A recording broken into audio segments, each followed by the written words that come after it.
Greetings, everybody. Tom Matuska here for the Matuska Taxidermy Supply Company, Thursday afternoon live, along with Brett Wingfield. And today we're going to try to touch on some things that are going to make your life easier, we hope. In the last 2-3 weeks, I think you saw us do the golden eye project, and we made mounted a couple golden eyes. We made some icicles, a little snow scene. Customer gave us a picture of a rock base that he wanted to hang on the wall, so you can look in the archives for that, I think, if you want to get some ideas. And you know, how we approach, you know, birds by dismantling them and taking the feet off, taking the head off. And some people say, why would you do that? Why would you go to all that trouble for a bird?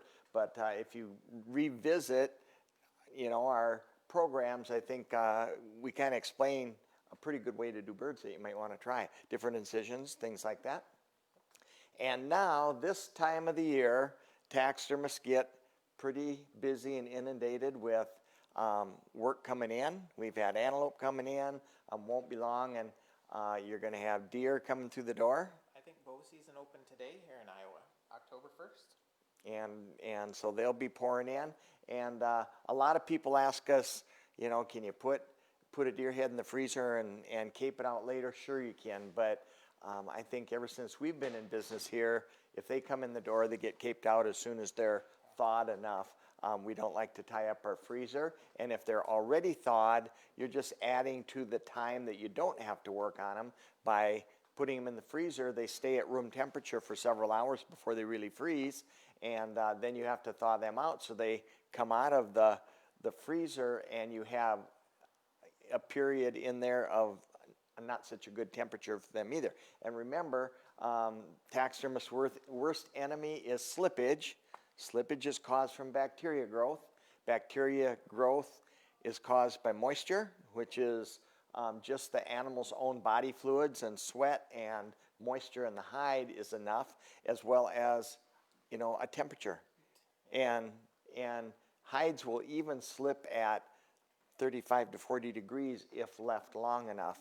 But this time of the year, I mean, we get antelope in, we're kind of speed to do. You shot an antelope and you were on pins and needles just 86 degrees. Getting it caped out. Yeah. It was scary, yeah. And people think antelope are slippers, and I think they're slippers mainly because of the time of the season, you know, time of the year that the season opens, and you've got that heat going on. So we prefer not to put things in the freezer when we get them. We prefer to cape them out. Split the lips, turn the ears, spend that time now and get salt on them and rub that salt in good.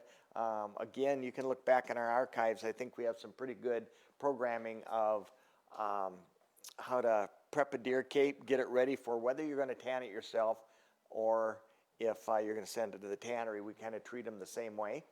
And once the salt's on them, then you can relax. Then it's time to go home. So then we can finally go home. That's how we approach things. But I was fortunate when I got started taxidermy because I'd worked at a meat processing plant for a while, and it's kind of interesting how your past lives all come together and add to what you do now for many people. And I accidentally didn't think it was a big advantage at the time, but I learned how to somewhat sharpen a knife, you know. Probably not like somebody from John Morrell or something like that, but I've been able to keep a knife a little bit sharper than people that haven't had any kind of training whatsoever. So that's what we're going to deal with today. Different blades, different knives, different sharpening systems, how to sharpen some of the tougher things, and give you a few tips on that. Once you sharpen a knife, you will notice that your taxidermy work gets neater, cleaner, Yes. easier, everything's better. If you can flesh an animal with cutting big holes, if you have a dull knife, you're going to have to saw, and pretty soon you're going to cut through. A sharp knife, you want it to cut first time, you know, when you slice it. So a sharp knife is by far very beneficial to a taxidermist. Taxidermist, meat cutter, whoever makes their living with a knife, a sharp knife is the way to go. Most important tool in the shop is the most important tool in the shop. And a lot of people don't realize that just keeping these knives sharp and taking care of them, like you said, it's your most important tool, and it's no different than a carpenter's hammer or his, favorite socket set for a mechanic or whatever. This is how you make your living. So sharp knives are important, and most cuts happen with a dull knife. With a dull knife, you put on too much pressure, you do too much sawing and erratic motions, and dull knives go where they're not supposed to go. And we've all had that happen a time or two, especially if you've been in this business. That's right. We should have the Band-Aid box right next I to know. the sharpening table. And super glue. Yes. We've super glued a few things. Yes. I was tearing down a garage a few years ago and found this extremely fragile piece of parchment. Is that what they call stuff like from ancient Egypt? And this is like from 1934 or something like that. And it's directions from General Motors, from a General Motor, I guess a Chevrolet service center. And it's on sharpening and the mechanics of sharpening a knife and things like that. And when I saw that, it was in the garage. I thought, I got to keep that. And I've been trying to hold it together. It wants to just fall apart. But it says recommending sharpening methods different. The ones presented here are the recommendations of experts in the abrasive stone industry. And we use a lot of abrasive stones here. But this is just a fabulous little instructional piece of, like I say, parchment, because it's old. And what we did for you, we're going to go into a 3-hour segment today, and I'm going to read this to you. No, not really. But anyway, we made a copy of it, and it copied very, very, very well. And this would be a kind of nice thing to have in your shop. At least read it, because everything we're going to show you today they did the same thing. Steel hasn't changed. Sharp blades hasn't changed. The molecular structure of these knives hasn't really changed a lot. And this all applies to us today. So with our giveaway, I think you're going to get one of those also. Ooh. Giveaway. If we give something away, should we? You got to pay attention, and you got to be good if we're going to give something away. Right. And like and share. Like and share. Tell them how to do that. Like and share. Yes, Help us so out. every week we do giveaways, and to enter in our giveaway, you will like this live right now, and you will share it to your page to be entered for our weekly giveaways. They're usually a giveaway based on what we are doing in the segment. Give us a lot of hearts and likes. Let us know where you're from. We've got a few people tuning in. One, Stephen Eastman from Porter, Maine. Andrew Usher from Bourne, Texas. We've got James Hibbert, who is also watching with Stephen Eastman in Porter, Maine. Sounds like a party. It kind of does. We've A got watch Eugene party. Beasley, who says, thank you guys and gals for what you do for taxidermy. And a cool thing, you can share this as a watch party and watch it together with your friends. So They'll take a lot of She beer. said that way better. Okay, there are so many different methods of sharpening blades. We couldn't begin in a month to show you every concept / there's a lot of gimmicks out there too, that you can take your Ginsu knife and cut a tin can and then run it through the magic sharpener and put it in the pyramid. The Germans used to put it in a pyramid to sharpen their blades. Yeah. And there's all kinds of gimmicks out there that some work and some don't, and some will work for you and some will not work for you, whereas they may work for somebody else. So if you find something that works and you can continually keep your knife sharp, you're gonna, be in business. And I don't know, I think I started out with a stone when we cut meat, and an abrasive stone would look like this. And this has been in water because I call it a wet stone. These stones need some kind of a friction, something to break the friction so you don't have so much friction on your knife and wear your knife down. So water or oil. And I used to take these hunting all the time, and I didn't want oil, so I just would take the dry stone wrapped in a towel with my knives that I would have. I'd stick them under the seat of my car or whatever. When it came time to sharpen my knife, I would either soak this stone in a stream or spray water on it or get it wet. But you do want it wet. This is, I guess I'd call it a composite stone. It's a man-made stone. There are real stones that are fashioned from real, I think, quartz maybe, and different marble and things like that. Stones are made out of a lot of different things. This is actually made from granulated abrasive stone mixed in with a resin, and they are able to pour part of it in a fine and part of it in a medium. So you have one stone, a fine and a medium. Usually when we sharpen a stone, we have 3 grits. We have coarse, medium, and fine. And then we have the ultra fine with the steels, which we're going to show you. But so on our big sharpener, we'll start with a coarse. If we think it needs it, then we'll go to the medium, then we'll go to the fine. So the way these are used, this is going to slide all over on the table for me. So I like to take a wet towel or something, and that's going to hold it in place. I'm going to start with the medium side of this stone, and I'm going to keep it wet because I want that knife to slide real smoothly on there. Plain old water. Now, if you have a place to keep a stone and can keep the gritty, grit-filled oil from getting all over everything, you can use oil on it. Oil stones are great, and oil can be used with this stone. Now, I have all my knives are somewhat dull, so it's pretty easy to find a dull knife to sharpen. You want to hold this knife at an angle, a recommended angle, and you're going to basically sand the edge down. You're going to go both directions, and the angle is important. A scalpel, I would say most of the literature says a scalpel is like 15 degrees, and that means the bevel of this edge is very flat to the blade at 15 degrees. These knives tend to be 20 to 25 degrees.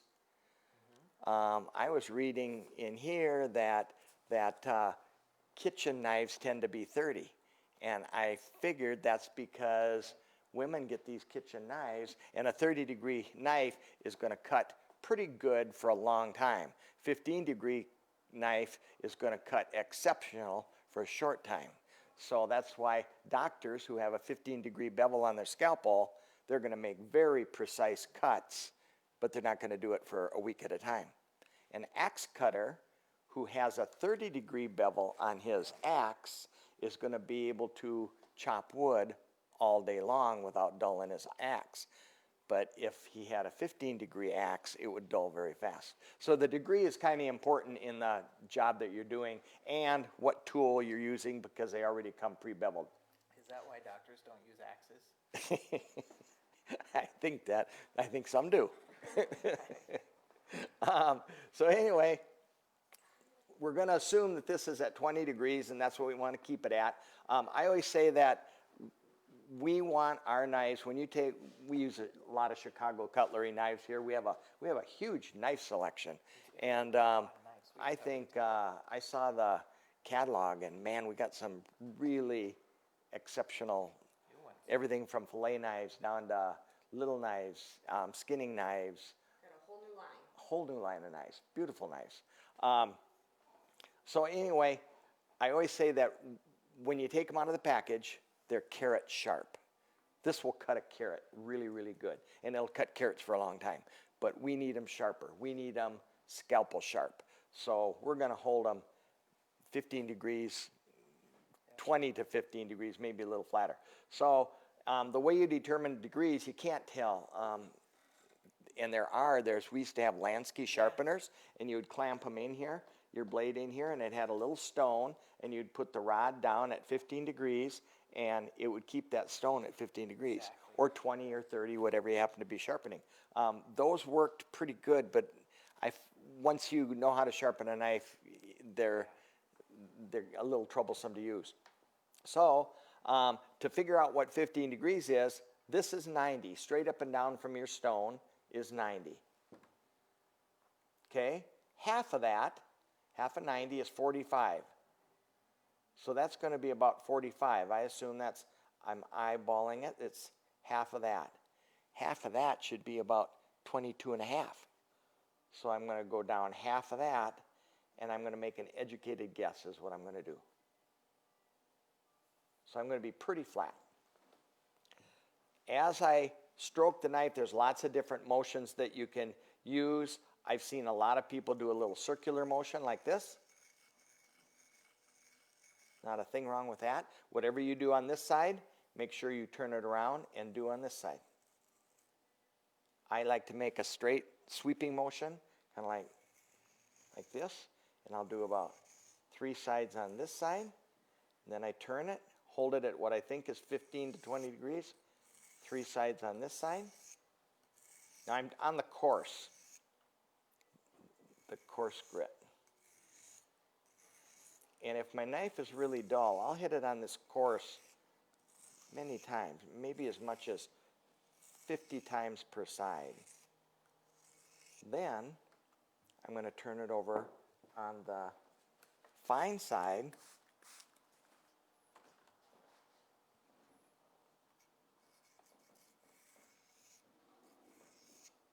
You can even hear how much finer that is just in the grit. And not only that, when you said that, it made me think you can hear, once you've had some experience, you can hear if you're at the right angle, if you're coming in contact with the stone. It'll make a sound that you'll recognize.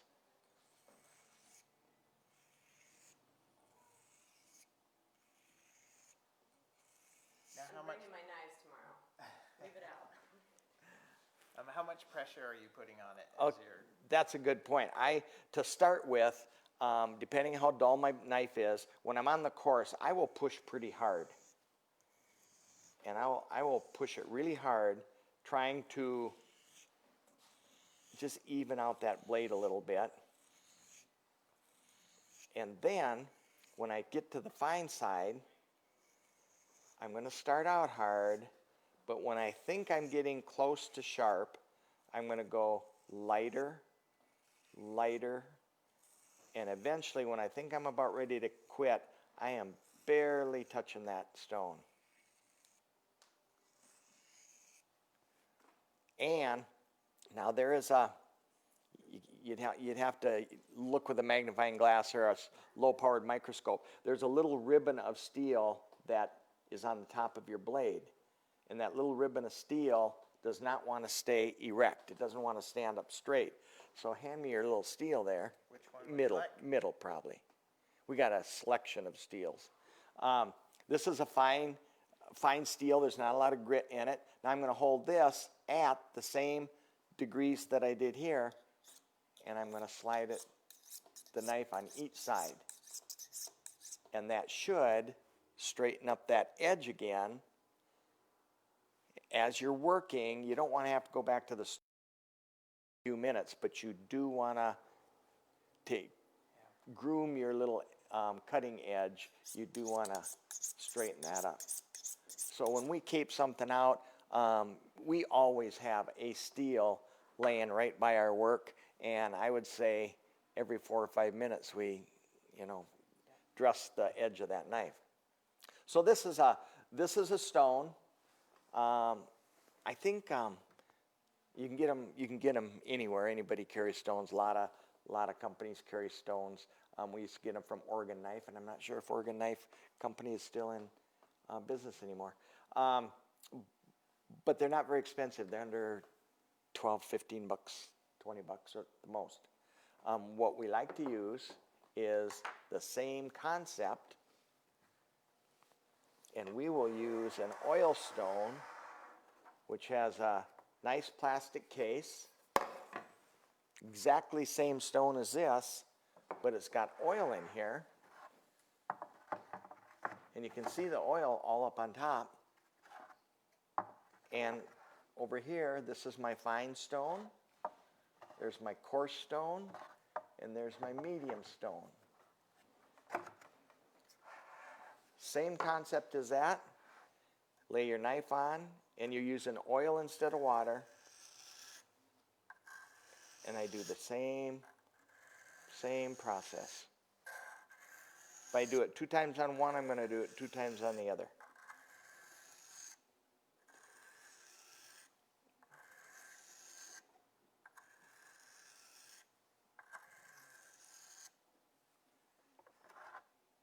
When I think I've done enough, I just did the medium there. When I think I've done enough, I will go to the fine.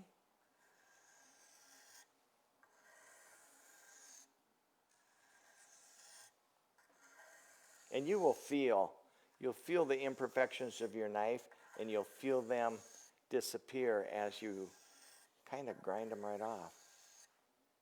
And then I start going lighter, lighter, lighter. And when I think I'm gone enough on the fine, I will take the steel and dress that edge. And then a lot of times the way we test it is we'll just take a little hair and see if we can shave hair. And if you can shave hair, it's probably good enough to cape a deer. And that's how we take care of our knives. Now, something else, a lot of you have scissors in the shop. And these Weiss scissors are the best scissors we use in the shop. We use them for fish. They're exceptional for getting up in the heads, getting all the fin bases, things like that. You can flesh birds with them. You can do everything with them. But sooner or later, somebody's going to cut something that these scissors don't like. So one edge of this scissors is knife-like, and the other edge is a little serrated. You can't do much to that serrated edge, but we can sharpen the other one, and these are real easy to take apart.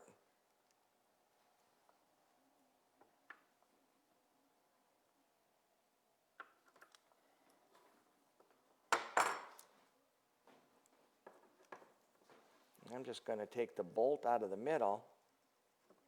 And you found that loosens up sometimes, didn't you? It does. If that's the first thing I check. If my scissors aren't cutting very good, before I go to the trouble of taking them apart, make sure that that nut in the middle is tight, because those two blades need to work against each other. If there's any gap between them, they will actually cause whatever you're trying to cut to fold in between, and they don't cut worth a darn. But oftentimes by turning that nut 1/8 of a turn or 1/4 of a turn, tightening it up, that will help. Just brings the blades more in alignment. So here's my edge of the scissors. Now I can see that's not 15 degrees. That's maybe 45 degrees. So it's a real flattened edge that we're cutting. But I can lay it on here, and I can almost feel where it's at. I can feel that's it. It doesn't want to go down there. It doesn't want to come up here. It's about a 45-degree edge. So I'm going to do the same thing with my scissors.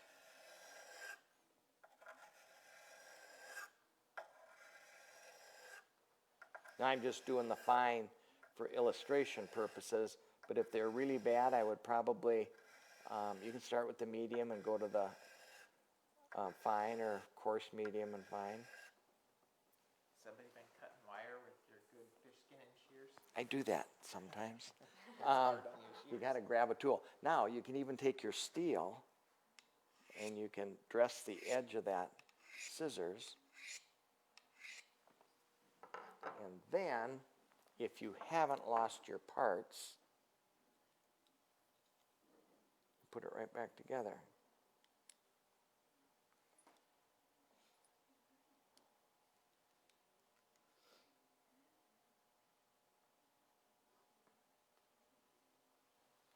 You don't do both sides of the scissors? No, because this one is serrated. Got it. Yeah. Oh, baby. Anyway, I'll work on getting my scissors back together. And we do that fairly often. Scissors are something that you definitely want to have sharp for. And here, especially for fishing. this is another very similar. We picked these up at a show somewhere, and these are the same thing, only it just has a screw that comes apart. take the spring out. Now this individual set is sharpened on both sides. It doesn't have that serrated edge. Oh. So you could actually run both of them on this. So don't forget your scissors when you're sharpening. You know, a lot of people, when they get dull, they get a new pair of scissors, and that's fine, but you can really make your scissors go for a long time. Yeah, you can. We've got some of the same pairs of scissors. I think I still have mine from when I was in taxidermy school. And what else do we have over here for, we got tools and We got all sharpening kinds of instruments? stuff, and depending upon how familiar you are with sharpening and how much you like knife sharpening, some people don't have a stone like this and don't have haven't developed the skills in knife sharpening. What do you do if you don't like to sharpen knives? I find somebody like you who will do it for me. For some of our things, we've got disposable sharp blades. So you'd have all of your line of scalpels have a disposable blade, and we can get now. Used to be it was just a scalpel, but now with some of the Havlon products, we've got fillet knives and actually caping knives that have disposable blades too. So Hunting knives and big scalpels and little scalpels and different shaped scalpels. There's a huge array anymore. and obviously just as important to have this sharp scalpel as it is a sharp knife. Kind of right tool for the right job. I think I've heard you say that for a lot of years. Right tool for the right job. This is probably my favorite scalpel in the shop, and probably yours too. But these scalpels come with all different blade configurations, from a rounded blade in a number 10, which is much more similar to, it would be similar in shape to like a paring knife, to the very pointy, sharp number 11. And I always remember that because the 1 of the 11 is pointy. Up and down? And the 10 is kind of round with the 0. I don't know. That's how I keep my blades apart. But this comes in a number 3 handle. We also have a number 4 handle, which for some of you guys, you might ask why we have 2 different handles. And that's because we have 2 different blades. The number 4 handles, it is a 4, right? Yeah. Number 4 handle is great for the number 22 blade. And you'll see that's a little bit bigger. And that's like the number 10 that goes with the number 3. And these you want to be very careful in how we install them. There's just a little groove here, but we'll put that right up through there. And be careful. This is like putting broadheads on. It is. And I started that backwards because I was backwards on the camera. What's the difference between the number 10 and the number 22 blade then? Size. So it's the size of the blade, and it's also the little opening and the attachment, the shank where they attach is a little bit smaller. So you can see the shape of these two. We use this blade, I use this blade, and I think you do too. Lot. Almost exclusively. This is what will split all of our eyelids and ear edges, and anytime we'll use it, and you'll see, we'll hold this blade almost like a pencil. So we're using just the very, very point. And then if we're having to, if we make a cut, it's a very small cut versus making a cut with this. I'm not going to demonstrate. Show me. But this would make a much larger cut. So scalpels are something that we use an awful lot for very fine detail. But like Tom said, that blade's not going to last as long. Very, very fine edge. But And can you sharpen those? I have found, and we've had some students that claimed that you could sharpen scalpel blades, and I thought, well, that sounds crazy. 1, why would you do that? And 2, I don't think it can be done. But with some of these little crock stick, simple, this will sharpen both edges at the same time. I found that this does work fairly well. Here's another version. Found that on the highway. Did you really? Handy little tool. So if you're missing it, come see us. Yeah. We divvied up the rest of the tools, though. As well as this one. This is kind of the same concept. Oh, that's a little Matuska one, isn't it? Yeah. That goes on your key ring. And the idea is that you would hold this perfectly straight up and down, and by doing that, you'll get the same edge on each side. And you just bring your edge through both sides of that. We would do it the same with this type of a blade, or this type of a sharpener. And you do it the same with this one. This one looks like it has ceramic on the inside. Yeah, it looks like it's a fine and a Maybe a more medium. coarse, Yeah. But same thing, and this will add life to your scalpel blades. I would say not a lot, but it'll keep you going for that super thin edge of a scalpel with all of the harsh tanning chemicals, acids, and salt. Sometimes that nice polished edge that Tom was talking about on the knife, that can go away pretty fast.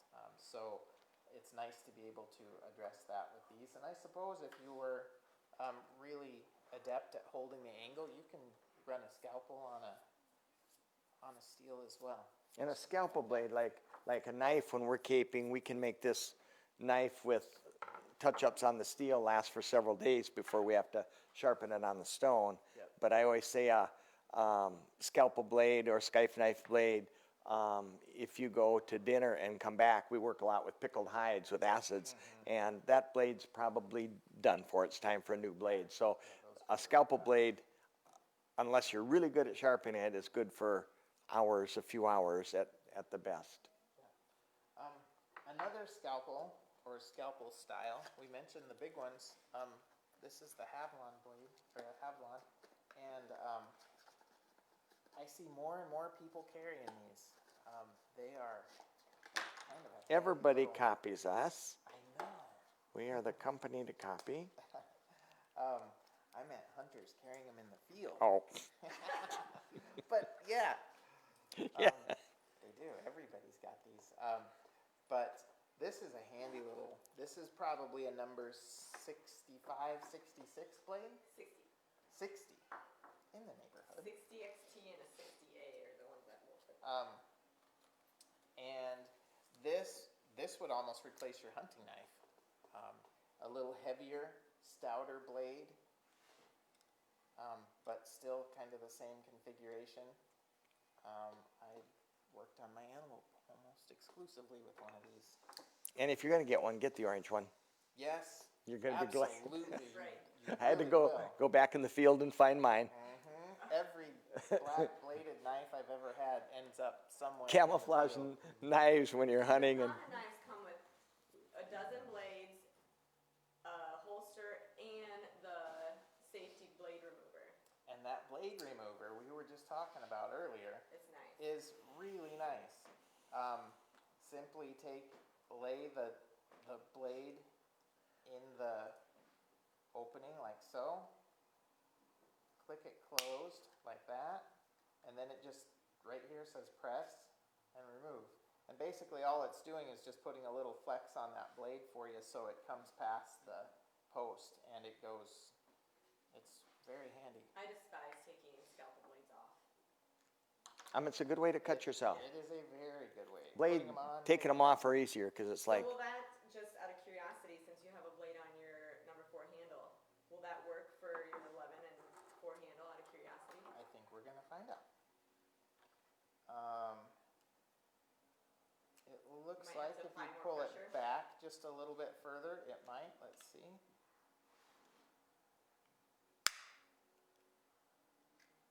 oh, Yeah? magic. 11 might be trickier. 11 might be, but we'll see, won't we? This is interesting because that could save a lot of people's fingers. Nope, Nope, no 11s. I don't think so on the 11. So for your large scalpel blades, so the Yep. 22, 25, 20, Yep. 60. 60. So disposable blades, if you have difficulty sharpening a knife, and it can be a trick, and it's the more you do it, eventually you'll get on it. And once you get a sharp knife that you can shave with and it works like you want it to work, remember what you did. If that's not for you, if you're wasting a lot of time and not being able to get your knife sharp, those disposable blades are the way to go. They really are. They really are. And incidentally, knife sharpening, I think, when I came to school was probably day 1, maybe day 2. And I honestly think, and I said this not too very long ago, it's one of those life skills that I'm pretty glad to have, because it's something once you learn how to sharpen a knife, you'll never look at using a knife the same way.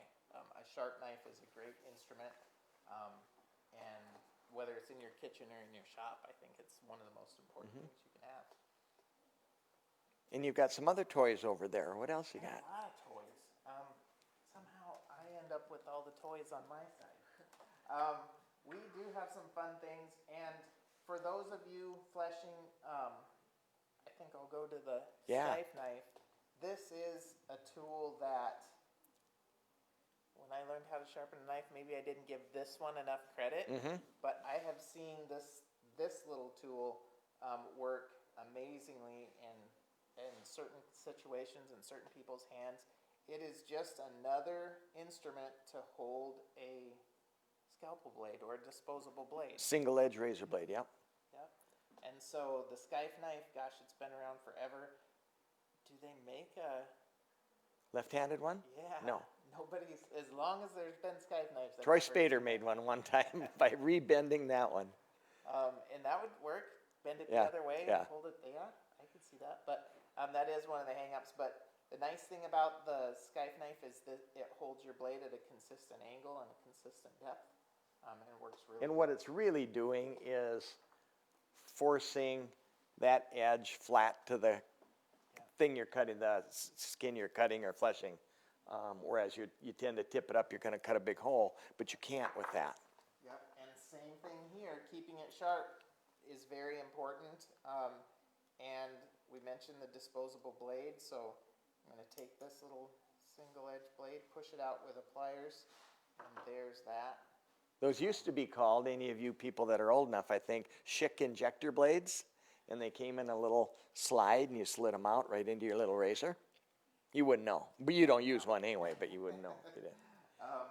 And just as important, we're going to keep a fresh blade in this guy and do our best not to cut ourselves while we're doing it. So I'm just going to slide it in here. We'll push it forward. And you can encounter some buildup in that little edge. Do clean that out if you need a little toothpick. But A Skype knife, if you've never used one, there's a little motion to be learned to make it work, and the hide has to be somewhat dry. So as we're getting either a tan hide or a green hide that we're going to tan ready, we like to maybe take the cartilage out of the ears, do some of those other projects, and as the salt water is taking the moisture out of that hide, it's drying out. And once that hide starts to get dry, these will just flesh like crazy. Sometimes we'll absorb the moisture with a towel. Slick, slimy skins, it does not work on, and you will throw it away. But when the skin is the right moisture content, that can't be beat. exceptionally well. I've even seen you use this on muskies. Yeah, muskies and northerns. Or even, you could even use it in that tail portion that gets kind of thick on your bigger bass or some of your bigger fish. This works really well. Again, the skin has to be pretty dry. All right, so we have a question from Doug Shores, and he is wondering if you can explain the yellow glove that uses Skype knife blades. I'm going to say it's that one. That's your project. That's Jesse brought Mandy's that to project. us. That was Jesse. He did, and that was a couple years ago. Is this a helping hand flesher? This is the helping hand, and I thought it I like think maybe that 6 years ago, and you guys were like, no, and it sat back here. When Jesse came, it was like, you guys gotta get it. I think he convinced all the students to use it, and then we said, well, I guess if everyone else is liking it, we better try it. People love them. They do, they really do, and The blades are sharp. you'll have to show him how to use that guy. Let me get you a blade out. Another instrument to hold a disposable blade, and this looks like It's I want to say a carpet cutter blade or something like that. The good thing about this is all these have blades. The scalpel blade, you can only cut with one edge. Any of these replaceable blades, that double edge razor or that single edge razor blade you took off, you only have one edge to cut. When it's gone, you're done. This one, you can cut, when you see me put it in, you can cut on this edge, you can reverse it, use the same blade, cut on that edge, turn it over and reverse it, cut on that edge, flip it, and cut on that edge. So you have 4 uses for that same blade.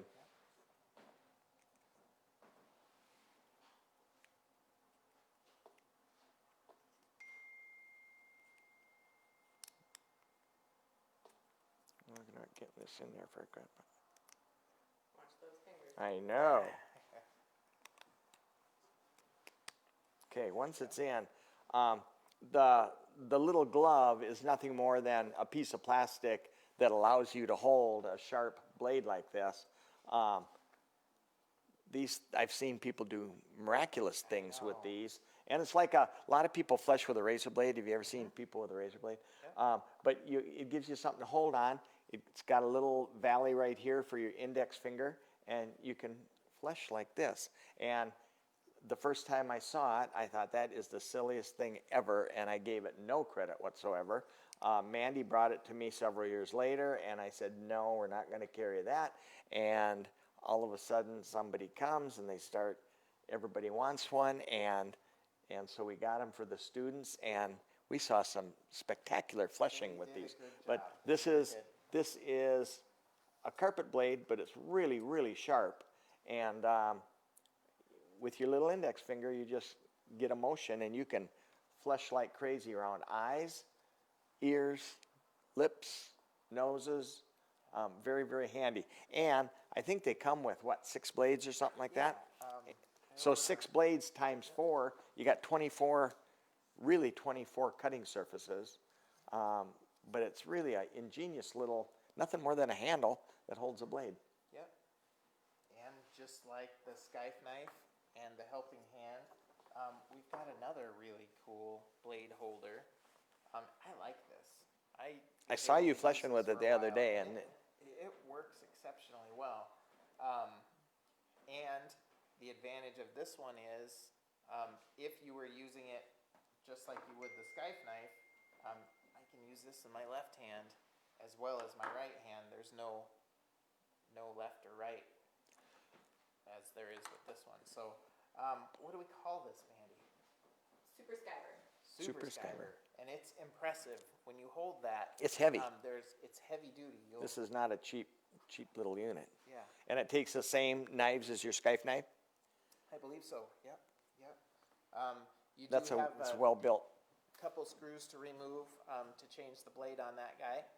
But same thing, it fits over the little posts.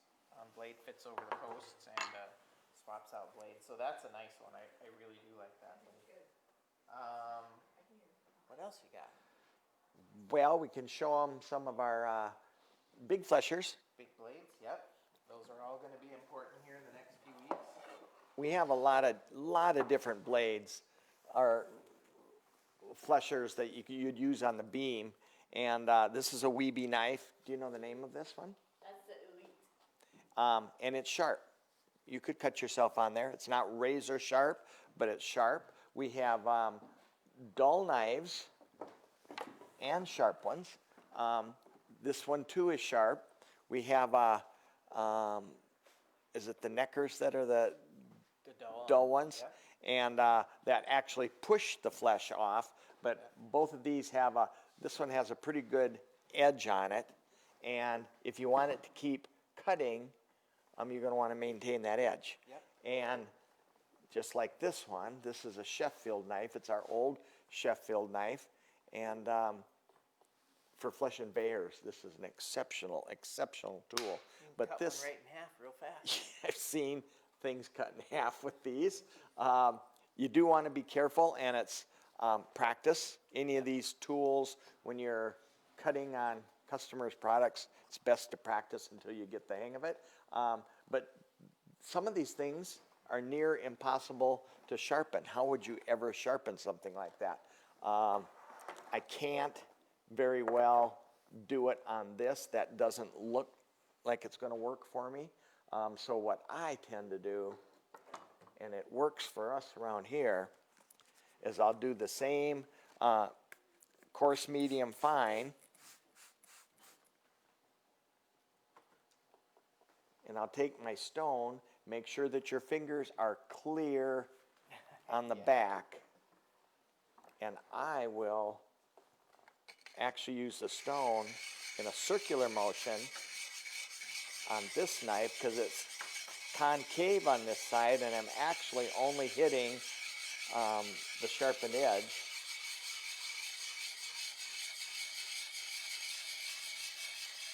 So that's actually sharpening both edges, isn't it? The Yeah, top this and this the one over here front and this the one over back. here, yep.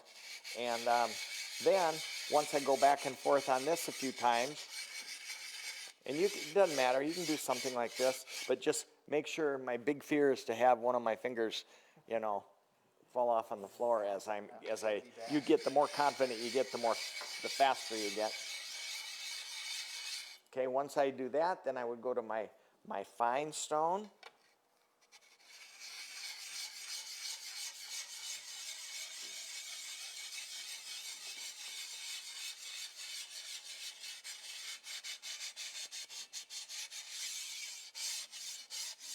Then, I can already feel it's getting sharper.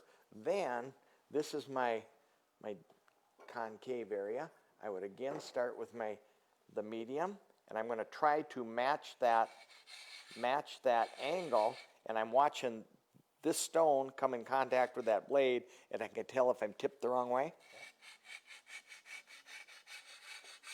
And I'd go all the way down it with and I can see right now, I can see up here, but I'm not touching the blade. So that tells me I'm not hitting the blade, the edge of the blade. Yeah. It's pretty easy as you watch the shiny areas of the blade's edge start to shine. You'll see where you're hitting it, where you're not hitting it. The oil is just for friction to make it easier. I would then switch it to fine. Now these big Sheffield knives on a bear or a big hide, they'll take off a lot of fat with one swipe once you get the hang of them.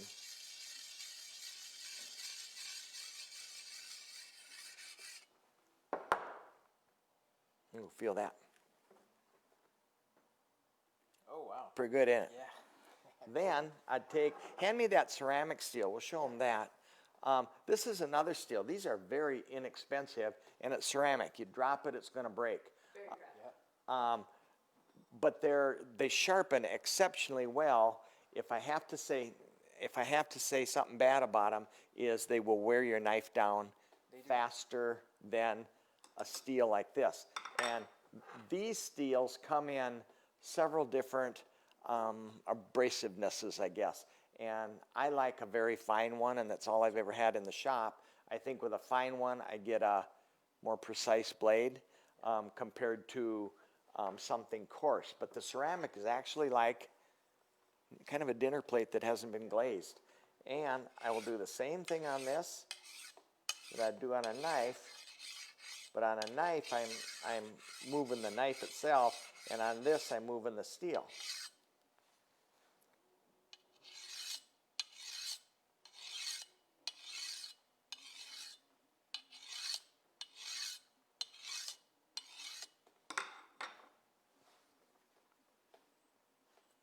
You could almost shave with that. I wouldn't want to. That should cut your bear in half. But that's how we take care of those hard to sharpen knives. A knife like this, that would be you could do the same thing. Just run it right on there. Here's an example of a knife that used to look like this.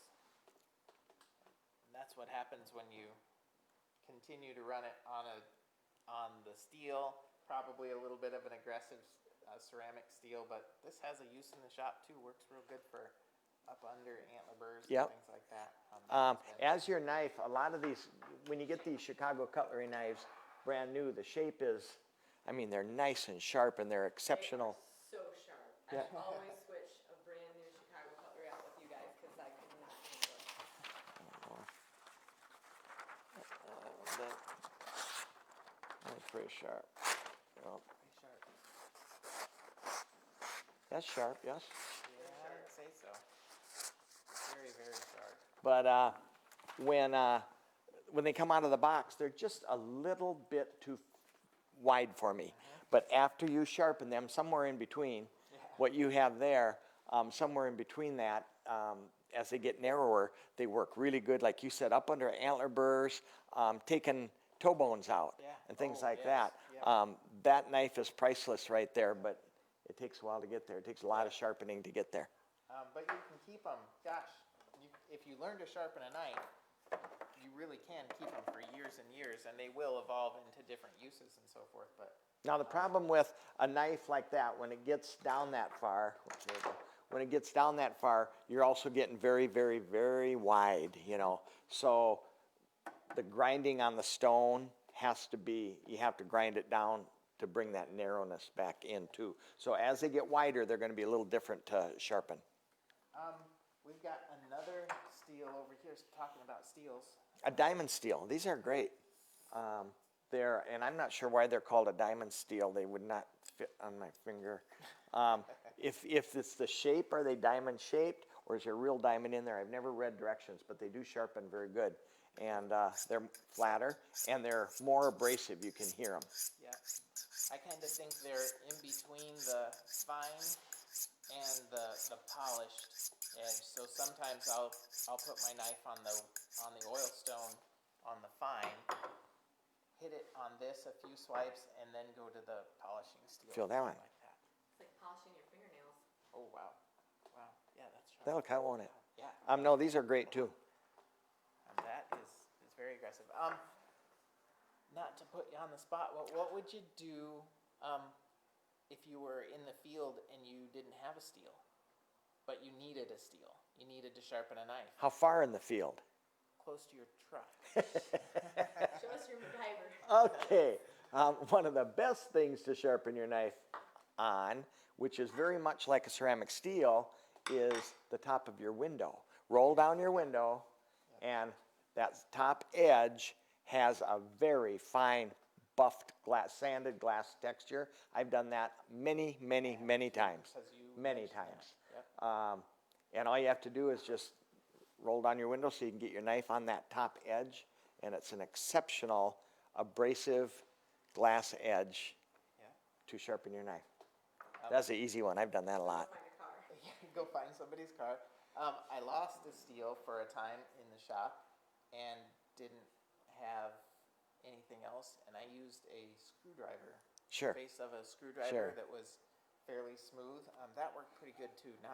Not this, but Yeah. it helped. I do that at home sometimes. I don't have a steel in the kitchen and I'm doing something, I'll sharpen it on the back of another knife, Yeah. you know, like that. And all you're doing is straightening up that very, very fragile microscopic edge. And as you're working around teeth and antlers, it is so fragile that it gets bent over. Like I've told people before, by doing this, I probably just bent that little edge that way, that way, and that way. I've got 3 little kinks in it. It's so fragile that you can straighten it up with the steel. Now it's straightened right up again. It's when your knife is razor, razor sharp, that edge is so fragile that if the light's right, you can bend it over with your fingernail and you can actually see it in the sunlight that you put a kink in it. Yeah. Look at your knife blade sometime under magnification. You'll see exactly what Tom's talking about. It's kind of eye-opening as to that's no matter how wide or thick your knife is, the most important part of it is that microscopic little edge that you'll want to keep. Another thing that I didn't touch on, and we always come across with students, is students will bring us a knife and they'll say, can you help me get my knife sharp? And they've been trying and trying and they weren't able to do it. And I'll feel their knife, and oh my gosh, it is like a razor blade. It shaves. What are you talking about? What they forgot to sharpen was that very end little 1/8 of an inch, which you use all the time. That's the part you use. Rarely, when we're skinning something, are we using anything in here. We're using that. Yep. And when you're fleshing on the stone, you're getting this razor sharp, but you got to tip up that handle to get that tip. The tip doesn't come in contact with the stone without raising that handle. So if you're having trouble at home, sharpen, it's not working, don't forget that little tip. That's the important part to us. That's the scalpel of our blade right there. Now you guys can go home and sharpen your knives and cut your carrots. You keep everything set up. Don't I'm bringing cut your mine fingers. tomorrow. Bringing them in. Well, that's your time. What's your giveaway? Make sure to like and share this video, and you will be in a chance for a drawing next week. Last week's winner we're giving away. What's this week? This week we're giving away one of these Matuska Taxidermy knife sharpeners. And we Goes got- on your key ring. We got them in orange, blue, leopard, and pink. You know, that's not a leopard. Cheetah. Sunflowers. We have a cheetah one too, or leopard. Oh, we do? Yeah. I went and got an orange one today, and I thought this was leopard. It was sunflowers. Okay. I do Okay, know the wait a minute. difference between those two. Okay, they get this, and Oh. they get a copy of the parchment sharpening guide, Dead Sea Scroll. and this is pretty darn cool. I'm not going to give you the real one. I'm going to frame the real one from my garage, but it's pretty darn neat, and it shows you everything that we showed you today, except for the scalpel blades and things like that. And who's the lucky winner? And the winner of this week's giveaway goes to Frank Fulmer, and he won this giveaway by liking this last week's video and sharing last week's video. So make sure to like and share this video, this live today, to be entered in next week's Congratulations, Frank. giveaway. Yeah, so. Thanks for watching, you guys. will We like see showing you next this week. stuff. I hope we helped. I hope so. Learning some of this stuff on your own, like I tried to do for years and years, is really, really hard. And if we can point you in one little direction that you didn't know, it's a success for us. That's right. Buy Band-Aids. Bye, Band-Aids. Thanks for tuning in, and we'll catch you next week. Thank you.